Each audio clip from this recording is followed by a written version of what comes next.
सफरनामा सवालों का सफर। Hello everyone, welcome to my channel miss Sen. আর আমি ইন্দ্রাণী। আজকে আপাতত আছি আমরা পোখরাতেই। আজকে এখানেই আমরা ঘুরতে বেরোচ্ছি, আর যতদূর জানি এখানেই থাকবো আজকে। কালকে খুব সকালবেলায় বেরোনো, মানে আমাদের প্ল্যানগুলো এত বারবার চেঞ্জ হয়ে যাচ্ছে, তো আমি নিজেও ঠিকঠাক জানি না কি বলবো আর কি হতে চলেছে। তো চলো দেখা যাক, এই বেরোই। আপাতত চাটা খাওয়া ডান, তো বেরোই। কোথায় কি ঘুরছি সেটাই এই ব্লগে তোমাদের দেখানোর চেষ্টা করব। তো চলো যাওয়া যাক। আমরা প্রথমেই এসেছি ফেওয়া লেকে। এখানে আর কি বোটিং টোটিং করা যায়, মেবি আমরাও করব। তারাও তোমাদের দেখায়। এই যে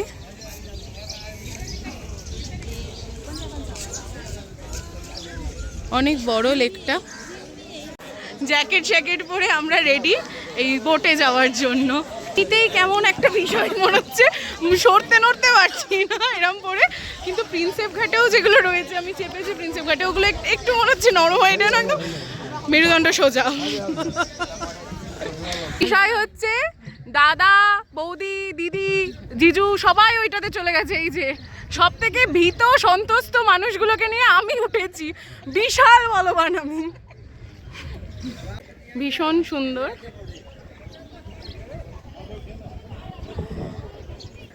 রোদ তো রয়েছে, কিন্তু একটা ঠান্ডা ঠান্ডা একটা আমেজও রয়েছে। তবে ওই সোয়েটার টোয়েটার না পরে বেশ এই হালকা, মানে এই রোদটা নেওয়া যাচ্ছে সুন্দরভাবে।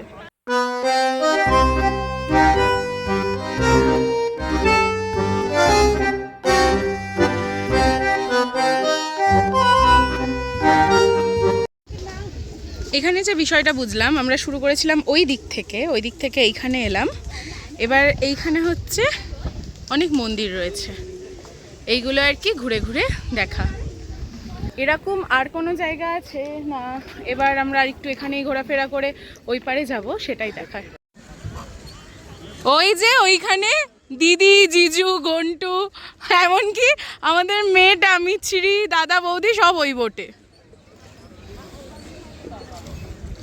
বাবু টাটা। এই বোটে করে ঘুরতে ঘুরতে এই পাশের পাহাড়গুলোর এই কাছাকাছি চলে এসেছি।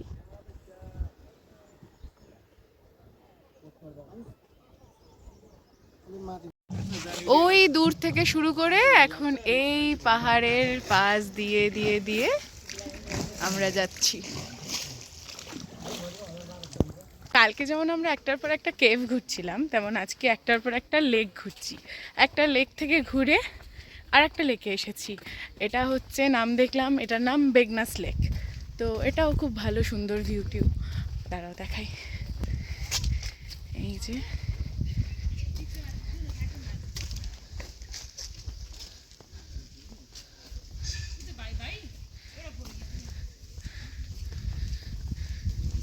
এই যে লেকটার পাশ দিয়ে এরম সরু মতো একটা রাস্তা আছে, এটা দিয়ে এখন আমরা হেঁটে হেঁটে যাচ্ছি। তোমাদের বললাম না, দেখলাম লেখা আছে বেগনাস লেক। হ্যাঁ, এই যে ওই দূরেও লেখা আছে। এই যে গুড মর্নিং সবাইকে।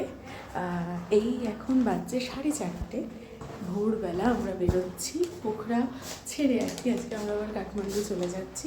আর তাছাড়া হচ্ছে এখন আমরা যাবো মনোকামনা মন্দির, সেই জন্য একটা ভোর ভোর বেরোচ্ছি আর কি। আর কালকে না ওই দুটো মানে লেক ঘোরার পর আর সেরকম কোথাও ঘুরিনি। ওই হোটেলের চারপাশে ঘুরছিলাম, আমার শরীরটা অতটা ভালো লাগছিল না, সেই জন্য আর ব্লগ করা হয়নি। তো ওই ভোর ভোর দেখি কেমন লাগে। আমরা তো বেরিয়েছি অনেক সকালে, তবু এখন 9:15 বাজছে। মনোকামনা মন্দিরের ওই জায়গায় আর কি এসে পৌঁছে গেছি। এখন মনে হয় রোপওয়ে করে অনেকটা উঠতে হবে। আর আজকে না মানে অন্য দিন যে এতটা ঠান্ডাও বুঝতে পারিনি, আজকে বেশ ভালো রকম ঠান্ডা লাগছে। মানে অবশ্য এতটা সকালে বেরোয়নি। হ্যাঁ, যেদিন ওই বিরাটনগর থেকে কাঠমান্ডু এসেছিলাম সেদিন মানে উঠতে হয়েছিল, কিন্তু সেদিন এতটা ঠান্ডা লাগছিল না আজকে যতটা লাগছে। এই জায়গাটা অনেক অনেক কুয়াশা চারিদিকে। আর মানে আমরা যেখানে আছি সেখান থেকে রোপওয়ে করে অনেকটা উঠতে হবে। জায়গাটা কিন্তু ভারী সুন্দর, নিচে নদী। আর ওই যে ওখান দিয়ে যে রোপওয়েগুলো দেখতে পাচ্ছ, এই যে এটা যাচ্ছে, এটা দিয়ে ওই ওপরে গেলে তারপর মন্দির। আর চারিদিকটায় আজকে বড্ড বেশি কুয়াশা।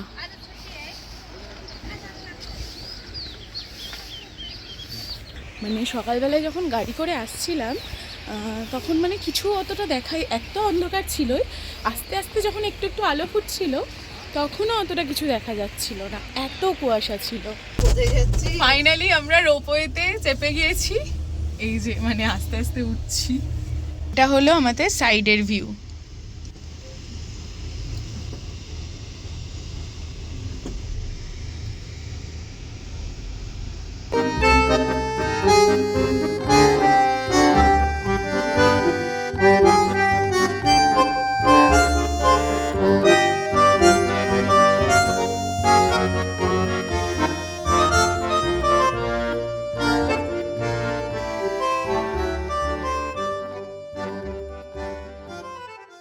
এই যে আমরা এখনো উপরে উঠছি, কিন্তু কোথায় যাচ্ছি আমরাও জানি না বিষয়টা,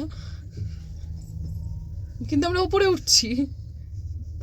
মানে এত মেঘ, এত চারিদিকে, আর কিছু দেখতে পাচ্ছি না, ভিউ টিউ শেষ, সব শেষ। এবার আমরা মানে আমাদের বড় প্রশ্ন, আমরা কোথায়, মানে বড় প্রশ্ন না, মানে ভয় সব মিশ্রিত আর কি, ব্যাপার স্যাপার যে কোথায় যাচ্ছি। চারিপাশে কিছুই দেখা যাচ্ছে না, কিচ্ছু না, শুধু সাদা। আমাদের ওই ওপর অব্দি উঠতে হবে। ফাইনালি ওপরে পৌঁছে গেছি। আর সত্যি বলতে ওপরে মানে সত্যি ওপরে, মানে অনেক ওপরে।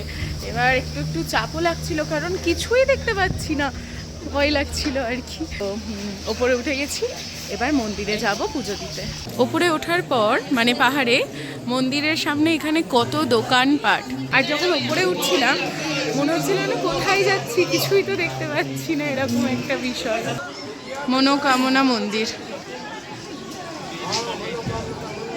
এটা গৌরীশঙ্কর পাহাড়, মন্দিরের পিছন থেকে দেখা যাচ্ছে। আর এই পাহাড়টা সবসময় একদম দেখা যায় না। কি অসাধারণ লাগছে, জাস্ট একবার দেখো।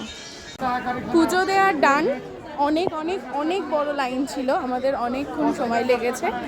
তো যাই হোক, সব শেষে খুব ভালো করে পুজো দিয়ে অসাধারণ সুন্দর একটা ভিউ দেখে এই মনে হয় এখন একটু খাওয়া দাওয়া করে আবার নিচে নামার পালা। রোপওয়ে করে আবার নিচে চলে এসেছি। এবার আমাদের মাঝখানে একটু খাওয়া দাওয়া করতে ওপরেই দাঁড়িয়েছিলাম। তো এবার আমাদের সবার আবার কাঠমান্ডু মানে দাদার বাড়ি ফিরে যাওয়ার পালা। আমি যে কখন কখন ভিডিও বানাচ্ছি, কখন কখন বানাচ্ছি না, মানে আমার সেই খবর আমি নিজেও হয়তো ঠিকঠাক জানি না। কারণ কালকে মনে হয় লাস্ট আমি ভিডিও করেছি মনোকামনা মন্দির থেকে, যখন বাড়ির উদ্দেশ্যে মানে কাঠমান্ডুর উদ্দেশ্যে রওনা দিয়েছিলাম তখন। এবার তারপরে তো বাড়িতে এসে কারোর আর মানে কথা বলার সেরকম কোনো ক্ষমতাই ছিল না, সবাই ভীষণ টায়ার্ড ছিল। তো খেয়ে দিয়ে তো ঘুমিয়েছিলাম। আর আজকে সকালবেলায় সবাই একটু বেশি বেশি করে ঘুমিয়ে আর কি উঠেছি। আজকে আর সেরকম কোথাওই ঘুরতে যাওয়া হয়নি। তবে এই দাদার ঘর থেকে মানে বাড়ি থেকে ওয়াকিং ডিস্টেন্সের মধ্যে একটা কোথাও যাওয়ার আছে, আপাতত আমরা সেখানেই যাচ্ছি। কোথায় কী বৃত্তান্ত যাই চলো, তারপর তোমাদের বলছি। আমরা এখন যেখানে এসেছি সেটা হচ্ছে পাটান দরবার। এই চারিদিকের ঘরগুলো দেখো, সেই আগের ট্র্যাডিশনাল যে ঘরগুলো হতো এই অঞ্চলে, সবগুলো সেরকম পরপর।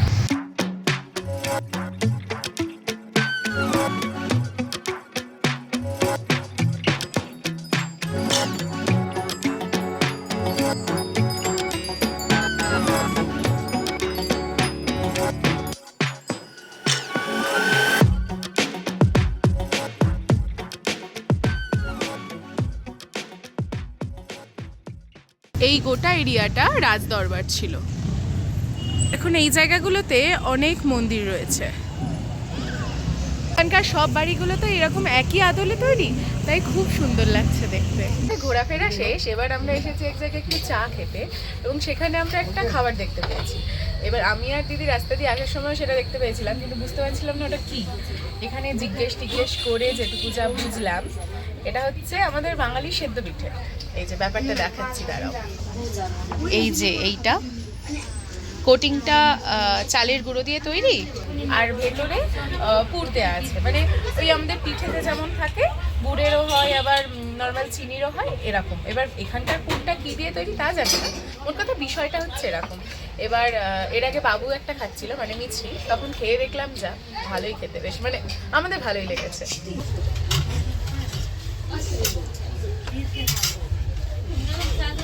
অথেন্টিক নেপালি খাবার আমার মনে হচ্ছিল যে এসে কিছু এরকম মানে ট্রাই করব, তো সেই জায়গা থেকে এটা। গুড মর্নিং এভরিওয়ান, সকাল সকাল ঘুম থেকে উঠে সেজে গুজে রেডি হয়ে নিয়েছি। এখন যাচ্ছি পশুপতিনাথ মন্দিরে। এবার মন্দির না 12টা না কটায় বন্ধ হয়ে যায়। এবার এত কজন মিলে সাজগোজ করে রেডি হওয়া, তারপরে আজকে আবার শাড়ি পরেছি, সব মিলিয়ে তো একটা হচপচ ব্যাপার। তো আপাতত বেশ মানে একটু আমাদের তাড়াতাড়িই যেতে হবে, নয়তো মন্দির বন্ধ হয়ে যাবে। তো ওখানে গিয়ে তারপর তোমাদের দেখাচ্ছি। যদিও মন্দিরের ভেতরে ফোন অ্যালাউ নেই, যেটুকু এর আগে দিদি বা দাদাদের কাছে যেটুকু শুনলাম, তাও বাইরে থেকে যতটুকু পারবো তোমাদের দেখানোর চেষ্টা করব। আমাদের পুজো দেওয়া হয়ে গেছে, তখন তো একটা তাড়া ছিল, তোমাদের বললাম যে মন্দির বন্ধ হয়ে যাওয়ার, সেই জন্য আগে এসে ঠাকুর দর্শন করে পুজো দিয়ে দিয়েছি। আর এটা যে কী অনুভূতি কী বলবো, মানে হয়তো ভাষায় প্রকাশ করা যায় না। মন্দিরের ভেতরটা পুরো ঠান্ডা, খুব সুন্দরভাবে দেখে দর্শন করে পুজো দিয়েছি। দাঁড়াও তোমাদের মন্দিরটা দেখাই। এই যে মন্দির, আর জাস্ট ভিড় দেখো। অনেকটা সময় পর আবার ঘরে ব্লগ করছি। বিষয় যেটা সেটা হচ্ছে কালকে সকালে আবার দাদার বাড়ি থেকে মাসির বাড়ি চলে যাব, মানে বিরাটনগর, কাঠমান্ডু থেকে আবার বিরাটনগর চলে যাব। মন্দির থেকে আসার পর বাইরে থেকেই খেয়ে এসেছিলাম, তো যাবতীয় যা কিছু গুছানোর ছিল গুছিয়ে নিলাম, কারণ এখান থেকে বিরাটনগর যেতে প্রায় অনেকক্ষণ সময় লাগে। সব থেকে বড় ব্যাপার যেন মেন্টাল প্রিপারেশন লাগে, আর আমি একদম ওই গাড়িতে গেলে আমার শরীর খারাপ করে বা কিছু এরকম একটা বিষয়। তো আমার তো আরও বেশি মাথাকে ঠান্ডা করা, হ্যাঁ ঠিক আছে হয়ে যাবে একটা বিষয়। কালকে সকালবেলায় বেরোতে হবে, সেজন্য আগে থেকেই আর কি সব কিছু গুছিয়ে টুছিয়ে রাখা, যাতে সন্ধ্যেবেলার টাইমটা একটুখানি ভালো করে আড্ডা হয়। আপাতত আমি এই চা নিয়েছি, আর আমার এই ভিউর সাথে আমি আমার এই চাটা এনজয় করি। আমরা প্রথম যেদিন এসেছিলাম বা তার পরের দিন যখন পোখরার উদ্দেশ্যে রওনা দিচ্ছিলাম, তখনই খুব পরিষ্কারভাবে পাহাড়টা দেখতে পাচ্ছিলাম। আর এই পোখরা থেকে ফিরে এসে বা আজকে দুদিন এত কুয়াশা আর মেঘলা মেঘলা একটু ওয়েদারটা, তাই জন্য খুব একটা যে পরিষ্কারভাবে পাহাড়টা দেখা যাচ্ছে তা ঠিক নয়। আর প্রথম দিন যখন এলাম আমরা, তখন সন্ধ্যেবেলাতেও বেশ পরিষ্কার বোঝা যাচ্ছিলো। তারপরে আবার ছোটো ছোটো লাইট জ্বল, মানে ছোটো মানে দূর থেকে তো ছোটো ছোটোই মনে হবে, যাই হোক খুব অল্প অল্প লাইট জ্বলছিল, তাতে না আরও সুন্দর লাগছিলো। তো আপাতত কাঠমান্ডু আজকে তো মনে হয় না আর কোথাও ঘুরতে যাব, সবাই মিলে একসাথে গল্প করব বাকি সময়টুকু।